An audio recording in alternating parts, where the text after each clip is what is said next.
નમસ્કાર, હું પાયલ પટેલ.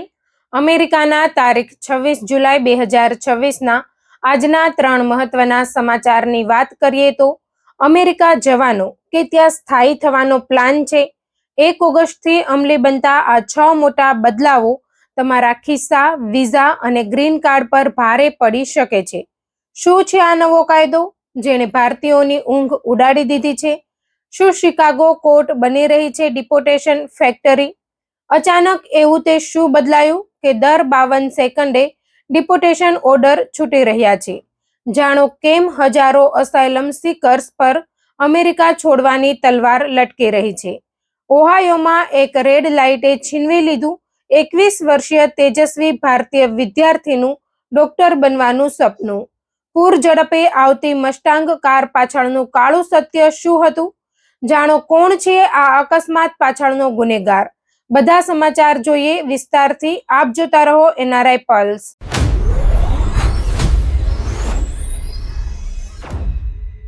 અમેરિકા જવાની તૈયારી કરી રહ્યા છો અથવા તમે પહેલેથી જ અમેરિકામાં રહેતા ભારતીય ગુજરાતી વિદ્યાર્થી H1B પ્રોફેશનલ કે પ્રવાસી છો તો આ સમાચાર તમારા માટે અત્યંત મહત્વના છે.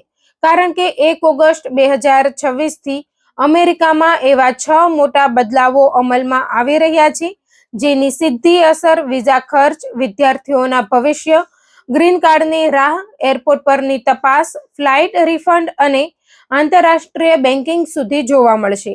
જો તમે આ બદલાવો વિશે અજાણ છો તો ભવિષ્યમાં તમારે આર્થિક નુકસાન, મુસાફરીમાં મુશ્કેલી અથવા કાયદાકીય સમસ્યાઓનો સામનો કરવો પડી શકે છે. ચાલો જાણીએ એક પછી એક તમામ મોટા ફેરફારો વિશે. સૌથી પહેલા વાત કરીએ વિઝા ફીમાં થયેલા મોટા વધારાની. અમેરિકામાં નોન ઇમિગ્રન્ટ વિઝા માટે અરજી કરનારા લોકો માટે હવે ખર્ચ નોંધપાત્ર રીતે વધી ગયો છે. નવી વિઝા ઇન્ટિગ્રિટી ફી તરીકે વધારાની $250ની ફી ઉમેરવામાં આવી છે. આ વધારો ખાસ કરીને B1, B2 tourist visa, F1 student visa, H1B work visa અને L કેટેગરીના વિઝા અરજદારોને અસર કરશે. અગાઉ ટુરિસ્ટ અથવા સ્ટુડન્ટ વિઝાની મૂળ અરજી ફી $185 હતી, પરંતુ હવે નવી વધારાની ફી જોડાતા કુલ ખર્ચ લગભગ $435 સુધી પહોંચી ગયો છે. અમેરિકી સરકારનું કહેવું છે કે આ ફંડનો ઉપયોગ ઇમિગ્રેશન સિસ્ટમને વધુ સુરક્ષિત બનાવવા, વિઝા ફ્રોડ ઘટાડવા અને વર્ષોથી પડેલા કેસોના બેકલોગને ઓછો કરવા માટે કરવામાં આવશે. આ સાથે એમ્પ્લોયમેન્ટ ઓથોરાઇઝેશન ડોક્યુમેન્ટ એટલે કે EAD કાર્ડ સહિત અનેક ઇમિગ્રેશન સંબંધિત ફોર્મની ફીમાં પણ વધારો કરવામાં આવ્યો છે. એટલે હવે અમેરિકા જવાનું આયોજન કરતા વિદ્યાર્થીઓ, નોકરી માટે જતા પ્રોફેશનલ્સ અને પ્રવાસીઓએ પોતાના બજેટમાં આ વધારાના ખર્ચનો સમાવેશ કરવો જરૂરી બની ગયો છે. હવે વાત કરીએ વિદ્યાર્થીઓ માટેના સૌથી મોટા ફેરફારની. અમેરિકામાં F1 સ્ટુડન્ટ વિઝા પર અભ્યાસ કરતા વિદ્યાર્થીઓ માટે વર્ષોથી ચાલતો ડ્યુરેશન ઓફ સ્ટેટસ નિયમ હવે બદલાઈ રહ્યો છે. અગાઉ વિદ્યાર્થી જ્યાં સુધી પોતાનો અભ્યાસ નિયમિત રીતે ચાલુ રાખે ત્યાં સુધી અમેરિકામાં રહી શકતો હતો, પરંતુ હવે નવા નિયમ મુજબ F1 વિઝા પર મહત્તમ 4 વર્ષની નિશ્ચિત મુદત માટે જ અમેરિકામાં રહેવાની મંજૂરી મળશે. વિદ્યાર્થી અમેરિકામાં પ્રવેશ કરવા માટે કોર્સ શરૂ થાય તે પહેલા 30 દિવસ સુધી આવી શકશે અને અભ્યાસ પૂર્ણ થયા પછી દેશમાં રહેવા માટે માત્ર 30 દિવસનો ગ્રેસ પીરિયડ મળશે. જો કોઈ કોર્સ 4 વર્ષથી વધુ લાંબો હોય અથવા અભ્યાસ પૂર્ણ કરવામાં વધુ સમય લાગે તો વિદ્યાર્થીઓએ અલગથી એક્સટેન્શન ઓફ સ્ટે માટે અરજી કરવી પડશે. અમેરિકી સરકારનું માનવું છે કે આ પગલાંથી સ્ટુડન્ટ વિઝાનો ગેરઉપયોગ કરીને વર્ષો સુધી ગેરકાયદેસર રીતે અમેરિકામાં રહેવાના કેસો ઘટાડવામાં મદદ મળશે. જો કે અગાઉથી OPT અથવા STEM OPT હેઠળ રહેલા ઘણા વિદ્યાર્થીઓને કેટલીક પરિસ્થિતિમાં રાહત મળી શકે છે. તેથી દરેક વિદ્યાર્થીએ પોતાની યુનિવર્સિટીના ઇન્ટરનેશનલ સ્ટુડન્ટ ઓફિસ સાથે સતત સંપર્કમાં રહેવું ખૂબ જરૂરી બની ગયું છે. ત્રીજો મોટો બદલાવ છે એરલાઇન રિફંડના નિયમોમાં. જો તમે અમેરિકાની અંદર અથવા અમેરિકા જતી આંતરરાષ્ટ્રીય ફ્લાઇટમાં મુસાફરી કરો છો તો હવે તમારા અધિકારો વધુ મજબૂત બન્યા છે. અમેરિકાના ડિપાર્ટમેન્ટ ઓફ ટ્રાન્સપોર્ટેશન દ્વારા બનાવાયેલા નવા નિયમો અનુસાર જો ઘર આંગણાની ફ્લાઇટ 3 કલાકથી વધુ મોડી પડે અથવા આંતરરાષ્ટ્રીય ફ્લાઇટ 6 કલાકથી વધુ મોડી પડે અથવા સંપૂર્ણપણે કેન્સલ થઈ જાય તો મુસાફરને માત્ર ટ્રાવેલ વાઉચર સ્વીકારવાની ફરજ નહીં રહે. મુસાફર ઈચ્છે તો પોતાના મૂળ પેમેન્ટ મોડમાં સીધો કેશ અથવા રિફંડ મેળવી શકશે. જો ટિકિટ ક્રેડિટ કાર્ડથી ખરીદવામાં આવી હોય તો એરલાઇને 7 દિવસની અંદર રિફંડ આપવો પડશે, જ્યારે રોકડ અથવા ચેક દ્વારા ચૂકવણી કરનાર મુસાફરોને 20 દિવસની અંદર રિફંડ આપવો ફરજિયાત રહેશે. એટલું જ નહીં, જો એરલાઇન તમારો સામાન સમયસર પહોંચાડી ન શકે અથવા સામાન ખોવાઈ જાય તો લગેજ માટે વસૂલવામાં આવેલી વધારાની ફી પણ પરત આપવી પડશે. આ નિયમ મુસાફરોના અધિકારોને વધુ મજબૂત બનાવે છે અને એરલાઇન કંપનીઓને વધુ જવાબદાર બનાવે છે. હવે વાત કરીએ H-1B વિઝા ધારકો અને ગ્રીન કાર્ડની રાહ જોતા લાખો ભારતીયો માટેના મહત્વપૂર્ણ અપડેટની. ઓગસ્ટ 2026ના વિઝા બુલેટિન મુજબ ભારતીય અરજદારો માટે રોજગાર આધારિત ગ્રીન કાર્ડની EB-1 અને EB-2 કેટેગરીમાં ભારે બેકલોગ યથાવત છે. ખાસ કરીને EB-2 કેટેગરીમાં વિઝાની ઉપલબ્ધતા અત્યંત મર્યાદિત બની ગઈ છે, જ્યારે EB-1 કેટેગરી પણ વાર્ષિક મર્યાદાની નજીક પહોંચી ગઈ છે. તેનો સીધો અર્થ એ છે કે હજારો ભારતીય H-1B પ્રોફેશનલ્સને પરમેનન્ટ રેસિડેન્સી મેળવવા માટે વધુ લાંબી રાહ જોવી પડી શકે છે. ઘણા લોકો વર્ષોથી અમેરિકામાં કામ કરી રહ્યા હોવા છતાં તેમની ગ્રીન કાર્ડ પ્રક્રિયા હજુ પૂર્ણ થઈ શકી નથી. આવા સંજોગોમાં વિઝા બુલેટિનના નવા ચાર્ટ પર સતત નજર રાખવી અને પોતાના ઇમિગ્રેશન એટર્ની અથવા નિષ્ણાંત સાથે નિયમિત સંપર્કમાં રહેવું અત્યંત જરૂરી બની ગયું છે. પાંચમો મોટો ફેરફાર છે એરપોર્ટ પર વધતી ડિજિટલ સુરક્ષા અને પેપરલેસ ઇમિગ્રેશન પ્રક્રિયા. હવે અમેરિકાના અનેક એરપોર્ટ પર પરંપરાગત કાગળના કસ્ટમ્સ ફોર્મની જગ્યાએ ડિજિટલ સિસ્ટમને વધુ પ્રાધાન્ય આપવામાં આવી રહ્યું છે. મુસાફરોએ મુસાફરી પહેલા અથવા એરપોર્ટ પર ઉપલબ્ધ ડિજિટલ પ્લેટફોર્મ અથવા કિયોસ્કોનો ઉપયોગ કરીને જરૂરી માહિતી સબમિટ કરવી પડી શકે છે. એરપોર્ટ પર ફેશિયલ રેકગ્નિશન અને બાયોમેટ્રિક વેરિફિકેશન દ્વારા મુસાફરના ચહેરાને પાસપોર્ટ અને વિઝા ડેટાબેઝ સાથે તાત્કાલિક મેચ કરવામાં આવશે. જો કોઈ મુસાફર વિશે શંકાસ્પદ પરિસ્થિતિ ઊભી થાય તો ઇમિગ્રેશન અધિકારીઓને મોબાઈલ ફોન, લેપટોપ અને અન્ય ઇલેક્ટ્રોનિક ડિવાઇસની તપાસ કરવાનો કાયદેસર અધિકાર પણ છે. એટલે હવે અમેરિકાની મુસાફરી દરમિયાન તમામ દસ્તાવેજો સાચા રાખવા, ખોટી માહિતી ન આપવી અને ઇમિગ્રેશન અધિકારીઓના પ્રશ્નોના સ્પષ્ટ જવાબ આપવા ખૂબ જ જરૂરી બની ગયું છે. છઠ્ઠો અને અંતિમ મોટો બદલાવ છે આંતરરાષ્ટ્રીય બેન્કિંગ, ટેક્સ અને મની ટ્રાન્સફર સંબંધિત નિયમો. અમેરિકામાં રહેતા ભારતીયો માટે હવે IRS અને FATCA હેઠળ વિદેશી નાણાકીય માહિતીનું મોનિટરિંગ વધુ સખત બન્યું છે. જો તમે અમેરિકાના ટેક્સ પેયર છો અને તમારા વિદેશી નાણાકીય ખાતાઓની કુલ કિંમત નિર્ધારિત મર્યાદાથી વધુ હોય અથવા તમે ભારત અને અમેરિકા વચ્ચે મોટી રકમના નાણાં ટ્રાન્સફર કરો છો તો તેની યોગ્ય માહિતી ટેક્સ રિટર્ન અને જરૂરી રિપોર્ટિંગમાં આપવી અત્યંત જરૂરી છે. ભારતમાં આવેલી મિલકતમાંથી મળતું ભાડું, ફિક્સ્ડ ડિપોઝિટનું વ્યાજ અથવા અન્ય આવક છુપાવવી ગંભીર કાનૂની પરિણામો લાવી શકે છે. તેથી પૈસાની લેવડ દેવડ હંમેશા કાયદેસરના માધ્યમથી કરો અને જરૂર પડે ત્યારે અનુભવી સર્ટિફાઈડ પબ્લિક એકાઉન્ટન્ટ અથવા ટેક્સ નિષ્ણાંતની સલાહ લો. પારદર્શિતા જ ભવિષ્યમાં દંડ અને કાનૂની કાર્યવાહીથી બચવાનો શ્રેષ્ઠ માર્ગ છે. હવે અંતમાં કેટલીક મહત્વપૂર્ણ સલાહ. જો તમારો વિઝા આગામી મહિનાઓમાં પૂર્ણ થવાનો હોય તો છેલ્લી ઘડી સુધી રાહ ન જુઓ. ઓછામાં ઓછા 6 મહિના અગાઉથી રિન્યુઅલ અથવા નવી અરજીની તૈયારી શરૂ કરો. વિદ્યાર્થીઓએ પોતાના ACVIS રેકોર્ડ અને યુનિવર્સિટીના ઇન્ટરનેશનલ સ્ટુડન્ટ ઓફિસ સાથે સતત સંપર્કમાં રહેવું જોઈએ. H-1B પ્રોફેશનલ્સને પોતાના ઇમિગ્રેશન દસ્તાવેજો સમયસર અપડેટ રાખવા જોઈએ. મુસાફરી દરમિયાન અજાણી વ્યક્તિનો સામાન ક્યારેય પોતાની બેગમાં ન રાખવો. સોશિયલ મીડિયા પર કાયદા વિરુદ્ધ અથવા શંકાસ્પદ પ્રવૃત્તિ દર્શાવતી પોસ્ટથી દૂર રહેવું. તમામ નાણાકીય વ્યવહારો પારદર્શક રાખવા અને જરૂરી દસ્તાવેજો હંમેશા તૈયાર રાખવા. અને સૌથી મહત્વની વાત, ઇમિગ્રેશન સંબંધિત કોઈ પણ મોટો નિર્ણય લેતા પહેલા અનુભવી ઇમિગ્રેશન વકીલ અથવા અધિકૃત નિષ્ણાંતની સલાહ જરૂર લેવી.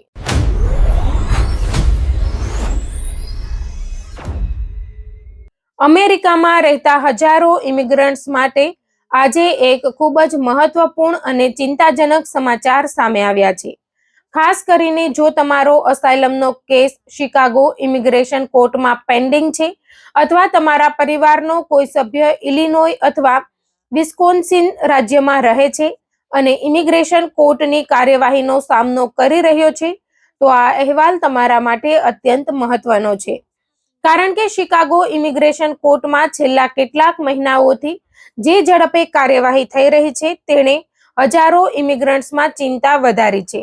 વર્ષો સુધી ચાલતા કેસો હવે ઝડપથી આગળ વધી રહ્યા છે અને મોટી સંખ્યામાં રિમૂવલ ઓર્ડર એટલે કે ડિપોર્ટેશનના આદેશો જારી થઈ રહ્યા છે.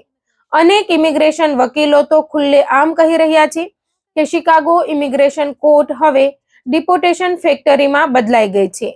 આખરે એવું શું બદલાયું છે?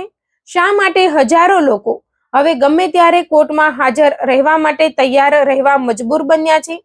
અને જો કોઈ વ્યક્તિ કોર્ટમાં હાજર ન રહે તો તેના માટે શું પરિણામ આવી શકે? ચાલો સમગ્ર મામલો વિગતે સમજીએ. અમેરિકાની ઇમિગ્રેશન કોર્ટોમાં લાખો કેસો વર્ષોથી પેન્ડિંગ છે. ઘણા ઇમિગ્રન્ટ્સ એવા છે જેમણે 2 કે 3 વર્ષ પહેલા અસાયલમ માટે અરજી કરી હતી અને તેઓ હજુ સુધી પોતાની માસ્ટર હિયરિંગની રાહ જોઈ રહ્યા હતા. ઘણા લોકોને લાગતું હતું કે હજુ લાંબો સમય બાકી છે અને કોર્ટ તરફથી તારીખ આવશે ત્યારે તૈયારી કરી લઈશું. પરંતુ હવે પરિસ્થિતિ ઝડપથી બદલાઈ રહી છે. શિકાગો ઇમિગ્રેશન કોર્ટમાં પેન્ડિંગ રહેલા જૂના કેસોને અચાનક ઝડપથી આગળ ધપાવવામાં આવી રહ્યા છે, જેના કારણે જે લોકો માનતા હતા કે તેમની હિયરિંગ વર્ષો પછી થશે, તેઓને હવે ખૂબ ઓછા સમયની નોટિસ પર કોર્ટમાં હાજર રહેવું પડી શકે છે. અહેવાલો અનુસાર છેલ્લા 2.5 મહિનાથી શિકાગોમાં મેગા માસ્ટર હિયરિંગ્સ યોજાઈ રહી છે. સામાન્ય રીતે માસ્ટર હિયરિંગ એ ઇમિગ્રેશન કેસની પ્રારંભિક સુનાવણી હોય છે, જ્યાં કેસની પ્રક્રિયા આગળ કેવી રીતે વધશે તે નક્કી કરવામાં આવે છે. પરંતુ હવે એક સાથે ડઝનબંધ અસાયલમ સિકર્સને કોર્ટમાં બોલાવવામાં આવે છે અને ખૂબ જ ઝડપથી કાર્યવાહી પૂર્ણ કરવામાં આવે છે.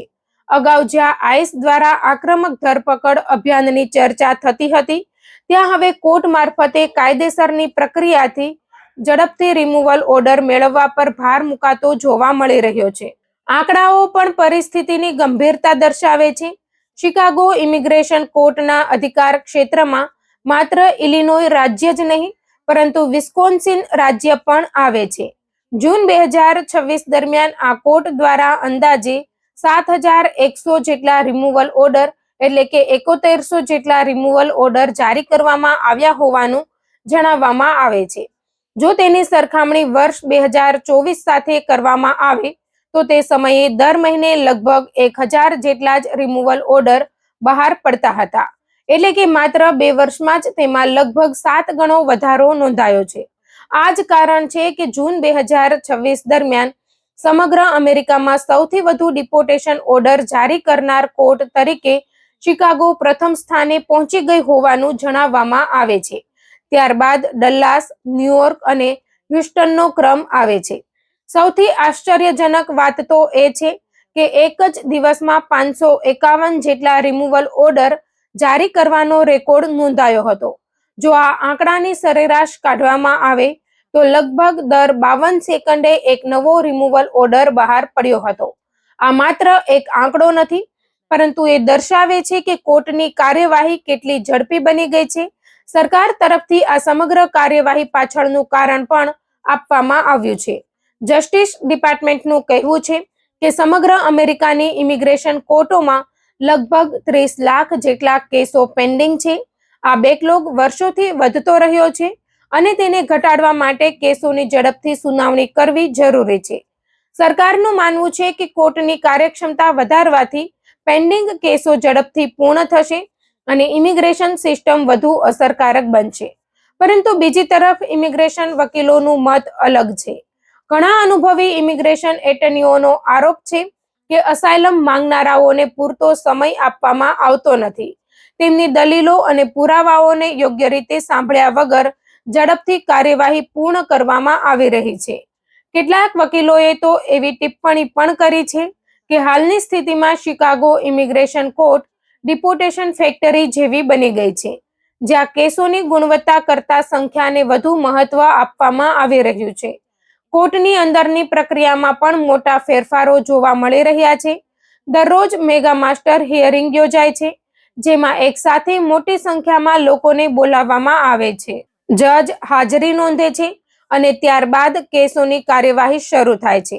જો કોઈ વ્યક્તિ સમયસર હાજર ન રહે તો ઘણી વખત તેની સામે તે જ સમયે ઇન એબ્સેન્શિયા રિમૂવલ ઓર્ડર એટલે કે ગેરહાજરીના આધારે ડિપોર્ટેશન ઓર્ડર જારી થઈ શકે છે. અહેવાલો અનુસાર દરરોજ માત્ર ગેરહાજરીને કારણે જ અંદાજે 80 થી 100 જેટલા રિમૂવલ ઓર્ડર બહાર પડી રહ્યા છે. ખાસ કરીને જે લોકો પાસે ઇમિગ્રેશન વકીલ નથી, તેમની સ્થિતિ વધુ મુશ્કેલ બની શકે છે. શિકાગોની ઇમિગ્રેશન કોર્ટના 12 કોર્ટરૂમમાં દરરોજ લાંબી લાઈનો જોવા મળે છે.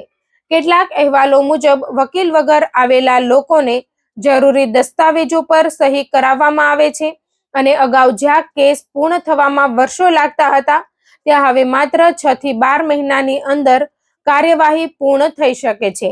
તેથી કોર્ટની દરેક નોટિસને ગંભીરતાથી લેવી અને કાનૂની માર્ગદર્શન મેળવવું અત્યંત જરૂરી બની ગયું છે.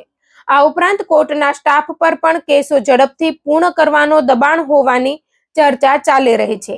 કેટલાક અહેવાલોમાં એવો દાવો કરવામાં આવ્યો છે કે ઇમિગ્રન્ટ્સને વોલન્ટરી ડિપાર્ચર એટલે કે સ્વેચ્છાએ અમેરિકા છોડવાના વિકલ્પ અંગેના ફોર્મ પર સહી કરવા માટે પણ સમજાવવામાં આવે છે. નોંધનીય છે કે વોલન્ટરી ડિપાર્ચર અને ફોર્મલ રિમૂવલ ઓર્ડર બંને કાનૂની રીતે અલગ બાબતો છે અને તેના પરિણામો પણ અલગ હોઈ શકે છે. તેથી કોઈ પણ દસ્તાવેજ પર સહી કરતા પહેલા કાનૂની સલાહ લેવી ખૂબ જ જરૂરી છે. બીજો એક મહત્વનો ફેરફાર એ છે કે ઓનલાઈન હિયરિંગનો ઉપયોગ હવે મર્યાદિત બનતો જોવા મળે છે. ઘણા કેસોમાં ખૂબ જ ટૂંકી નોટિસ પર વ્યક્તિને રૂબરૂ હાજર રહેવાનું કહેવામાં આવે છે, જેના કારણે જો કોઈ વ્યક્તિ શહેરની બહાર હોય, બીમાર હોય અથવા સમયસર કોર્ટ સુધી પહોંચી ન શકે તો તે ગેરહાજર ગણાઈ શકે છે. આવી પરિસ્થિતિમાં ગંભીર કાનૂની પરિણામો આવી શકે છે. અહેવાલો મુજબ છેલ્લા 1.5 વર્ષમાં શિકાગો ઇમિગ્રેશન કોર્ટમાં ઘણા નવા જજોની નિમણૂક થઈ છે અને કેટલાક જજો અન્ય રાજ્યોમાંથી પણ કેસોની સુનાવણી સંભાળી રહ્યા છે. કેટલાક ઇમિગ્રેશન નિષ્ણાતોનું કહેવું છે કે હાલમાં અસાયલમ મંજૂર થવાનો દર અગાઉની સરખામણીએ નોંધપાત્ર રીતે ઘટ્યો છે. જો કે દરેક કેસનો નિર્ણય તેની પોતાની હકીકતો, પુરાવા અને લાગુ પડતા કાયદા પર આધાર રાખે છે. હાલમાં સૌથી વધુ ધ્યાન 2 થી 3 વર્ષ જૂના અસાયલમ કેસો પર કેન્દ્રિત કરવામાં આવી રહ્યું હોવાનું જણાવવામાં આવે છે. ઘણા એવા કેસો જે લાંબા સમયથી પેન્ડિંગ હતા, હવે ઝડપથી આગળ વધી રહ્યા છે. કેટલાક અહેવાલો અનુસાર એક જજ સમક્ષ આવેલા અનેક લોકોએ અંતે સ્વેચ્છાએ અમેરિકા છોડવાનો નિર્ણય લીધો હતો, જ્યારે અન્ય ઘણા કેસોમાં રાહત આપ્યા વગર અંતિમ રિમૂવલ ઓર્ડર જારી કરવામાં આવ્યા હોવાના દાવા પણ થયા છે. જો કોઈ વ્યક્તિ કોર્ટમાં હાજર ન રહે અને તેની સામે અંતિમ રિમૂવલ ઓર્ડર જારી થઈ જાય તો તેની માહિતી ફેડરલ ડેટાબેઝમાં દાખલ થઈ શકે છે. ત્યારબાદ ભવિષ્યમાં જો તે વ્યક્તિ સ્થાનિક પોલીસ અથવા આઈસના સંપર્કમાં આવે તો તેની ઇમિગ્રેશન સ્થિતિને આધારે આગળની કાર્યવાહી થઈ શકે છે. જો કે દરેક કેસમાં લાગુ પડતા કાયદા અને વ્યક્તિગત પરિસ્થિતિ અનુસાર પ્રક્રિયા અલગ હોઈ શકે છે. આ સમગ્ર પરિસ્થિતિ અમેરિકામાં રહેતા હજારો અસાયલમ સિકર્સ માટે એક મોટો સંદેશ આપે છે. જો તમારો કેસ પેન્ડિંગ હોય તો કોર્ટ તરફથી આવતી દરેક નોટિસ પર નજર રાખવી, સરનામું બદલાયું હોય તો સમયસર અપડેટ કરવું, કોર્ટમાં ગેરહાજર ન રહેવું અને અનુભવી ઇમિગ્રેશન એટર્નીની સલાહ વિના કોઈ પણ દસ્તાવેજ પર સહી ન કરવી અત્યંત મહત્વપૂર્ણ બની ગયું છે. કારણ કે હાલની પરિસ્થિતિમાં વર્ષો સુધી ચાલતી પ્રક્રિયા હવે ખૂબ ઝડપથી આગળ વધી રહી છે અને નાની બેદરકારી પણ ગંભીર કાનૂની પરિણામ લાવી શકે છે.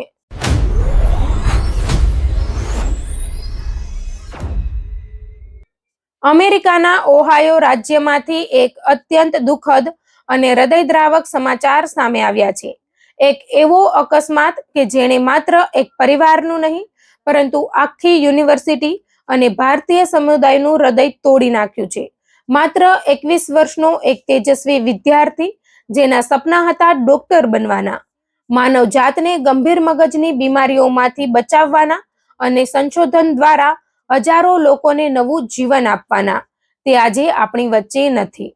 એક બેદરકાર ડ્રાઈવરે ટ્રાફિક સિગ્નલની અવગણના કરી રેડ લાઇટ તોડી અને માત્ર થોડા જ સેકન્ડમાં એક યાશાસ્પદ યુવાનનું જીવન છીનવી લીધું. આ સમગ્ર ઘટના અમેરિકાના ઓહાયો રાજ્યના કોલંબસ શહેરમાં બની છે, જ્યાં ઓહાયો સ્ટેટ યુનિવર્સિટીના મેઇન કેમ્પસની નજીક આવેલા વાઇનલેન્ડ પાર્ક વિસ્તારમાં બુધવારે બપોરે આશરે 2:42 આ ભયંકર અકસ્માત સર્જાયો હતો. મળતી માહિતી અનુસાર નોર્થ હાઈ સ્ટ્રીટ અને ઈસ્ટ 7th એવન્યુના વ્યસ્ત ઇન્ટરસેક્શન પર ટ્રાફિક સામાન્ય રીતે ચાલી રહ્યો હતો. તે સમયે અનેક લોકો સિગ્નલ મળ્યા બાદ રસ્તો ક્રોસ કરી રહ્યા હતા. એ જ સમયે ઈસ્ટ 7th એવન્યુ તરફથી પૂર ઝડપે આવી રહેલી એક ફોર્ડ મસ્ટાંગ કારના ડ્રાઈવરે લાલ સિગ્નલની સંપૂર્ણ અવગણના કરી કારે સ્પીડ ઓછી કરવાની જગ્યાએ સીધી જ રેડ લાઇટ તોડી અને રોડ ક્રોસ કરી રહેલા 3 પદયાત્રીઓને જોરદાર ટક્કર મારી. ટક્કરની તીવ્રતા એટલી ભયંકર હતી કે ત્રણેય લોકો હવામાં ફંગોળાઈ ગયા હતા. આસપાસ ઉભેલા લોકો માટે આ દ્રશ્ય ખૂબ જ ભયાનક હતું. અકસ્માત બાદ પણ કાર રોકાઈ નહોતી. પદયાત્રીઓને ટક્કર માર્યા પછી કાર નજીક આવેલા ક્રોંગરના પાર્કિંગ લોટમાં ઘૂસી ગઈ અને ત્યાં પાર્ક કરેલી એક કાર સાથે અથડાઈને આખરે ઊભી રહી. આ અકસ્માતમાં સૌથી મોટી દુઃખદ ઘટના એ રહી કે 21 વર્ષીય સરોજ શેઠનું મૃત્યુ થયું. સરોજ શેઠ ઓહાયોના વોરેન શહેરના રહેવાસી હતા અને તેઓ ધ ઓહાયો સ્ટેટ યુનિવર્સિટીમાં ન્યુરોસાયન્સ વિષયનો અભ્યાસ કરી રહ્યા હતા. પરિવાર અને મિત્રોનું કહેવું છે કે સરોજ બાળપણથી જ અભ્યાસમાં ખૂબ જ હોશિયાર હતા. તેમનું એક જ સપનું હતું ડોક્ટર બનવાનું અને ખાસ કરીને મગજ તથા ચેતાતંત્ર સાથે જોડાયેલી ગંભીર બીમારીઓ પર સંશોધન કરીને નવી સારવાર શોધવાની. તેઓ માનતા હતા કે વિજ્ઞાન અને સંશોધન દ્વારા લાખો લોકોનું જીવન બચાવી શકાય છે. આજે એ જ સપનાઓ અધૂરા રહી ગયા છે. સરોશે વર્ષ 2023માં વોરેનની જોન એફ કેનેડી કેથોલિક સ્કૂલમાંથી અભ્યાસ પૂર્ણ કર્યો હતો. શાળાના સમયથી જ તેઓ માત્ર એક તેજસ્વી વિદ્યાર્થી જ નહોતા પરંતુ રમતગમતમાં પણ ઉત્કૃષ્ટ દેખાવ માટે જાણીતા હતા. તેઓ ટીમવર્ક, નેતૃત્વ અને સમાજ સેવા માટે પણ ખૂબ જ સક્રિય હતા. તેમના આ સર્વાંગી વિકાસને ધ્યાનમાં રાખીને તેમને ઓહાયો હાઈસ્કૂલ એથ્લેટિક એસોસિએશન અને north East district athletic board દ્વારા પ્રતિષ્ઠિત સ્કોલર એથ્લીટ સ્કોલરશિપ એનાયત કરવામાં આવી હતી. આ સ્કોલરશિપ માત્ર અભ્યાસમાં સારા ગુણ મેળવનાર વિદ્યાર્થીઓને જ નહીં પરંતુ રમતગમત, નેતૃત્વ અને સમાજ માટે યોગદાન આપનારા વિદ્યાર્થીઓને આપવામાં આવે છે. સરોજ આ તમામ માપદંડોમાં શ્રેષ્ઠ હતા. અકસ્માત બાદ ઘટના સ્થળે હાજર લોકોએ તાત્કાલિક 911 પર ફોન કરીને ઇમરજન્સી સેવાઓને જાણ કરી. થોડા જ મિનિટોમાં પોલીસ, ફાયર વિભાગ અને એમ્બ્યુલન્સની ટીમ ઘટના સ્થળે પહોંચી ગઈ. તમામ ઘાયલોને તાત્કાલિક the Ohio state university Wexner medical સેન્ટરમાં ખસેડવામાં આવ્યા. હોસ્પિટલમાં ડોક્ટરોએ સરોજનો જીવ બચાવવા માટે તમામ શક્ય પ્રયાસો કર્યા પરંતુ ગંભીર ઈજાઓના કારણે બપોરે લગભગ 3:15 તેમને મૃત જાહેર કરવામાં આવ્યા. આ સમાચાર મળતા જ તેમના પરિવાર પર દુઃખનો પહાડ તૂટી પડ્યું. બીજી તરફ અકસ્માતમાં ઘવાયેલા બીજા એક પદયાત્રીની હાલત હજુ પણ અત્યંત ગંભીર હોવાનું હોસ્પિટલ સૂત્રોએ જણાવ્યું છે. જ્યારે પાર્ક કરેલી કારમાં બેઠેલી વ્યક્તિને ઈજાઓ પહોંચી હોવા છતાં તેની હાલત હાલ સ્થિર હોવાનું કહેવાય છે. અકસ્માત સર્જનાર ફોર્ડ મસ્ટાંગનો ડ્રાઈવર ઘટના સ્થળેથી ભાગ્યો નહોતો. પોલીસ પહોંચે ત્યાં સુધી તે ત્યાં જ રહ્યો અને ત્યારબાદ અધિકારીઓએ તેને કસ્ટડીમાં લઈ લીધો. પોલીસની પ્રાથમિક તપાસમાં સામે આવ્યું છે કે ડ્રાઈવર સંભવતઃ નશાની હાલતમાં વાહન ચલાવી રહ્યો હતો. તેના વિરુદ્ધ OVI એટલે કે operating a vehicle under the influence હેઠળ કેસ નોંધવામાં આવ્યો છે. તપાસ અધિકારીઓનું માનવું છે કે આલ્કોહોલ અથવા અન્ય નશાકારક પદાર્થોના પ્રભાવ હેઠળ વાહન ચલાવવાના કારણે આ અકસ્માત સર્જાયો હોઈ શકે છે. જો કે અંતિમ નિર્ણય માટે ટોક્સિકોલોજી રિપોર્ટની રાહ જોવામાં આવી રહી છે. જો આ રિપોર્ટમાં નશાની પુષ્ટિ થશે તો ડ્રાઈવર સામે વેહિક્યુલર હોમિસાઇડ સહિતના વધુ ગંભીર ગુનાઓ દાખલ થઈ શકે છે. હાલ સુધી પોલીસે ડ્રાઈવરની ઓળખ જાહેર કરી નથી, કારણ કે તપાસ હજુ ચાલુ છે. અકસ્માત બાદ પોલીસે સમગ્ર વિસ્તારને કોર્ડન કરી દીધો હતો. નોર્થ હાઈ સ્ટ્રીટ પર કેટલાક કલાકો સુધી વાહન વ્યવહાર સંપૂર્ણપણે બંધ રાખવામાં આવ્યો હતો, જેથી અકસ્માતનું રિકન્સ્ટ્રક્શન કરી શકાય અને તમામ પુરાવા એકત્રિત કરી શકાય. તપાસકર્તાઓએ રોડ પર પડેલા બ્રેકના નિશાન, વાહનોની સ્થિતિ, CCTV કેમેરાના ફૂટેજ અને આંખે જોનારા સાક્ષીઓના નિવેદનો એકત્રિત કર્યા છે. પોલીસનું કહેવું છે કે આ તમામ પુરાવાના આધારે અકસ્માતનું સંપૂર્ણ કારણ અને ડ્રાઈવરની જવાબદારી નક્કી કરવામાં આવશે. સરોજ શેઠના અવસાનના સમાચાર ફેલાતા જ ઓહાયો સ્ટેટ યુનિવર્સિટીમાં શોકની લાગણી છવાઈ ગઈ. યુનિવર્સિટીના અનેક વિદ્યાર્થીઓ, પ્રોફેસરો અને સ્ટાફે સોશિયલ મીડિયા પર સરોજને શ્રદ્ધાંજલિ આપી. ઘણા લોકોએ લખ્યું કે સરોજ માત્ર એક ઉત્તમ વિદ્યાર્થી જ નહોતા, પરંતુ ખૂબ જ નમ્ર, સહાયક અને હંમેશા હસતા રહેતા વ્યક્તિ હતા. તેઓ પોતાના મિત્રોનું માર્ગદર્શન કરતા અને દરેકને પ્રોત્સાહિત કરતા. તેમના પ્રોફેસરોએ જણાવ્યું કે સરોજમાં એક સફળ વૈજ્ઞાનિક અને ડોક્ટર બનવાની તમામ ક્ષમતા હતી. તેઓ સંશોધન પ્રત્યે અત્યંત સમર્પિત હતા અને ભવિષ્યમાં ન્યુરોડિજનરેટિવ બીમારીઓ જેવી ગંભીર સમસ્યાઓ સામે લડવા માટે નવી શોધો કરવાની તેમની ઈચ્છા હતી. ભારતીય સમુદાયમાં પણ આ ઘટનાને લઈને ભારે શોકની લાગણી જોવા મળી રહી છે. ઘણા ભારતીય સંગઠનોએ સરોજના પરિવાર પ્રત્યે સંવેદના વ્યક્ત કરી છે. સોશિયલ મીડિયા પર લોકો એક જ પ્રશ્ન પૂછી રહ્યા છે કે જો ડ્રાઈવરે ટ્રાફિકના નિયમોનું પાલન કર્યું હોત, જો તેણે રેડ લાઇટ ન તોડી હોત અને જો તેણે નશાની હાલતમાં સ્ટીયરિંગ ન પકડ્યું હોત, તો કદાચ આજે સરોજ જીવતા હોત. માત્ર થોડા સેકન્ડની બેદરકારી એક પરિવાર માટે જીવનભરની પીડા બની ગઈ છે. આ ઘટના ફરી એકવાર સમગ્ર અમેરિકામાં રોડ સેફટી અંગે ગંભીર ચર્ચા શરૂ કરે છે. દર વર્ષે નશાની હાલતમાં વાહન ચલાવવાના કારણે હજારો લોકો પોતાના જીવ ગુમાવે છે. કાયદા કડક હોવા છતાં કેટલાક લોકો હજુ પણ દારૂ અથવા અન્ય નશાકારક પદાર્થોના પ્રભાવ હેઠળ વાહન ચલાવવાનું જોખમ લે છે. આવા નિર્ણયો માત્ર ડ્રાઈવરના જીવનને જ નહીં, પરંતુ રસ્તા પર ચાલતા નિર્દોષ લોકોના જીવનને પણ જોખમમાં મૂકે છે. એક રેડ લાઇટ તોડવાનો નિર્ણય માત્ર ટ્રાફિકનો નિયમ ભંગ નથી, પરંતુ કોઈના પરિવારની ખુશીઓ છીનવી લેતો ગુનો બની શકે છે. સરોજ શેઠની જીવનયાત્રા ભલે ખૂબ ટૂંકી રહી હોય, પરંતુ તેમણે પોતાના અભ્યાસ, મહેનત અને વ્યક્તિત્વથી અનેક લોકોના દિલમાં સ્થાન બનાવ્યું હતું. તેઓ એક યુવાન હતા જેઓ પોતાના ભવિષ્ય વિશે મોટા સપનાઓ જોતા હતા અને સમાજ માટે કંઈક વિશેષ કરવાની ઈચ્છા ધરાવતા હતા. આજે તેમના પરિવાર માટે આ અસહ્ય દુઃખની ઘડી છે. માતા-પિતાએ પોતાના પુત્રમાં એક સફળ ડોક્ટર અને વૈજ્ઞાનિક જોયો હતો, પરંતુ હવે તેમની પાસે માત્ર યાદો જ બચી છે. પોલીસની તપાસ હજુ ચાલુ છે અને ટોક્સિકોલોજી રિપોર્ટ આવ્યા બાદ ડ્રાઈવર સામે વધુ ગંભીર કાર્યવાહી થઈ શકે છે. જો નિશાની પુષ્ટિ થશે તો કોર્ટમાં તેના વિરુદ્ધ વેહિક્યુલર હોમિસાઇડ સહિતના આરોપો દાખલ થવાની સંપૂર્ણ શક્યતા છે. સમગ્ર ઓહાયો અને ભારતીય સમુદાય હવે એક જ આશા રાખી રહ્યા છે કે આ કેસમાં કડક અને ઝડપી ન્યાય મળે, જેથી સરોજ શેઠ અને તેમના પરિવારને ન્યાય મળી શકે.